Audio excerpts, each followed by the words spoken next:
வணக்கம் நண்பர்களே. மறைந்து கிடக்கும் வரலாற்று உண்மைகளை உங்களிடம் கொண்டு சேர்க்கும் மறைக்கப்பட்ட வரலாறு சேனலுக்கு உங்களை அன்புடன் வரவேற்கிறேன்.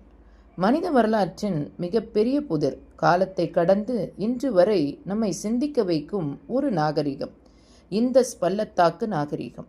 ஆனால் யாரும் அதிகம் சொல்லாத சில உண்மைகளை நாம் இங்கு பார்க்க போகிறோம்.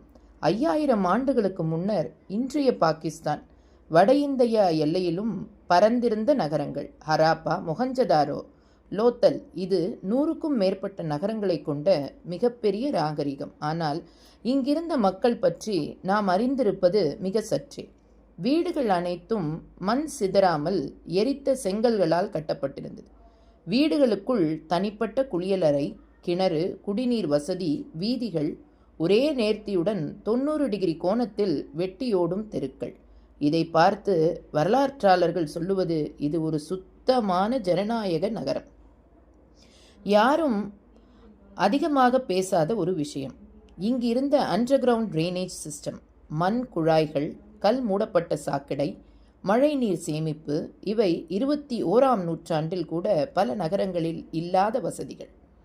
இந்தஸ் மக்கள் விட்டு சென்ற மிகப்பெரிய மர்மம் அவர்களின் எழுத்து. சுமார் 4000த்திற்கும் மேற்பட்ட சீல்களில் காணப்படும் குறியீடுகள். இவை எந்த மொழி, எந்த பொருள் யாருக்கும் புரியவில்லை. சிலர் சொல்லுகிறார்கள் இது தமிழின் முன்னோடி, புரோட்டோ டிராவிடியன். சிலர் சொல்லுகிறார்கள் இண்டோ ஆரியன் மொழி அடிப்படை. ஆனால் உறுதியான விளக்கம் இல்லை. மொஹந்தஜாரோவில் கிடைத்த பிரீஸ்ட் கிங் சிலை மதமும் அரசியலும் ஒன்றாக கலந்திருந்ததாக சொல்லுகிறது. அதே நேரம் டான்சிங் கேர்ள் சிற்பம் அந்த சமூகத்தில் பெண்களின் சுதந்திரம், கலை சாதனை மிக உயர்ந்த நிலையில் இருந்ததை காட்டுகிறது. அதிகமாக பேசப்படாத மற்றொரு உண்மை, ஹராப்பா மக்களுக்கு மருத்துவ அறிவு. அங்கு கண்டுபிடிக்கப்பட்ட பற்கள் துல்லியமாக துளையிடப்பட்டிருந்தன. அதாவது அவர்கள் 5000 ஆண்டுகளுக்கு முன்பே டென்டிஸ்ட்ரி செய்திருக்கிறார்கள். அந்த காலத்தில் எகிப்தில் பாரோக்களின் போர் மெசபடோமியாவில் அரசரின் வெற்றி கதை. ஆனால் இந்தஸ் பள்ளத்தாக்கில் போர், இராணுவம், கத்தி, வாள் எந்த தடயமும் கிடையாது. அது ஒரு அமைதியான நாகரிகம் என்பதற்கான மிகப்பெரிய சான்று. இந்தஸ் மக்கள் சிறந்த வர்த்தகர்கள்.